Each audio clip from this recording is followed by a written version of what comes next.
నటకిరీటి రాజేంద్ర ప్రసాద్ ఇటీవల కాలంలో తన మాట తీరు కారణంగా వార్తల్లో నిలుస్తున్నారు. అయితే సినిమా వేదికలపై ఈయన నటీనటుల్ని ఉద్దేశించి మాట్లాడుతున్న తీరు సోషల్ మీడియాలో విమర్శలకు తావిస్తుంది. తన తోటి నటీనటుల గురించి ఎప్పుడూ ఉద్దేశపూర్వకంగా మాట్లాడకపోయినా ఇలా ఒక బహిరంగ వేదికపై మాట్లాడడంతో ఈయన మాటల్ని చాలా మంది తప్పుగా వక్రీకరిస్తూ ఉన్నారు.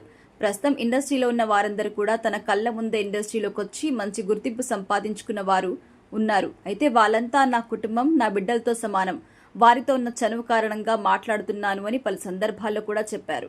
ఇటీవల ప్రముఖ దర్శకుడు ఎస్వి కృష్ణారెడ్డి బర్త్డే సందర్భంగా కూడా రాజేంద్ర ప్రసాద్ అక్కడికి వచ్చిన హీరో హీరోయిన్స్ గురించి మాట్లాడిన వ్యాఖ్యలు సంచలనంగా మారాయి. ముఖ్యంగా అలీని ఉద్దేశించి ఆయన మాట్లాడిన మాటలు సోషల్ మీడియాలో వైరల్ అవుతున్నాయి. అయితే దీనిపై రాజేంద్ర ప్రసాద్ పట్ల వస్తున్నటువంటి వ్యతిరేకతపై ఆయన ఎంతో ఆవేదన వ్యక్తం చేశారు. ఈ ఘటన గురించి అలీ స్పందిస్తూ, తాను నాకు పెద్దన్నయ్యతో సమానం, మా కుటుంబ సభ్యుడు, అలాంటి వ్యక్తి, ఆయన ఏమి అన్నా నేను బాధపడను, ఎవ్వరు కూడా దీన్ని తప్పుగా అర్థం చేసుకోవద్దు అంటూ క్లారిటీ ఇచ్చారు. తాజాగా ఇదే విషయం గురించి రాజేంద్ర ప్రసాద్ ఒక ఇంటర్వ్యూలో పాల్గొన్నారు. అక్కడికి వచ్చిన వారందరూ నా కుటుంబం అని భావించి ఎప్పట్లాగే వారితో మాట్లాడినట్టే మాట్లాడాను, కానీ ఆ మాటలు సోషల్ మీడియాలో వివాదానికి కారణమవుతున్నాయని నాకు తెలియదు అంటూ క్లారిటీ ఇచ్చారు. ఈ వివాదం కారణంగా నేను చాలా బాధపడ్డా. ఇకపై నా జీవితంలో నేను చచ్చే వరకు ఎవరిని కూడా ఏకవచనంతో పిలవను, అందరికీ మర్యాద ఇచ్చి మాట్లాడతాను అని తెలిపారు. ఇలా ఇకపై తప్పు మాట్లాడను అని చెప్పిన రాజేంద్ర ప్రసాద్ యాంకర్ ముందే మరోసారి నోరు జారుతూ బూతు పదాలు కూడా మాట్లాడేశారు.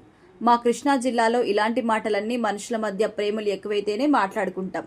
ఇక మా మధ్య అతి ప్రేమలున్నాయంటే ఏరా డాష్ డాష్ అంటూ ఇలా మాట్లాడుకుంటాం. మా మధ్య మరీ ఎక్కువ ప్రేమలుంటే ఇలాంటి పదాలు బయటకొచ్చి మరొక సమస్యగా మారతాయని రాజేంద్ర ప్రసాద్ మాట్లాడారు. ఇలాంటి పదాలు మాట్లాడడం మా జిల్లా వారికి అలవాటే అని చెప్పారు. ఇక ఆ రోజు నేను ఏదో పర్సనల్ ఫంక్షన్ అనుకుని అక్కడికి వచ్చాను, కానీ అక్కడికి వచ్చిన తర్వాతే నాకు తెలిసింది సినిమా సెలబ్రిటీస్ అందరు కూడా వచ్చారని, మీడియా వారు కూడా ఉన్నారని అప్పుడే తెలిసింది. ఇక నేను అక్కడ అందరినీ ఒకేసారి చూడగానే నా ఫ్యామిలీతో మాట్లాడుతున్నట్టే మాట్లాడాను తప్ప మీడియా వారు ఉన్నారు, నేను ఈ మాట మాట్లాడకూడదు అని ఆలోచించలేదు అంటూ క్లారిటీ ఇచ్చారు రాజేంద్ర ప్రసాద్.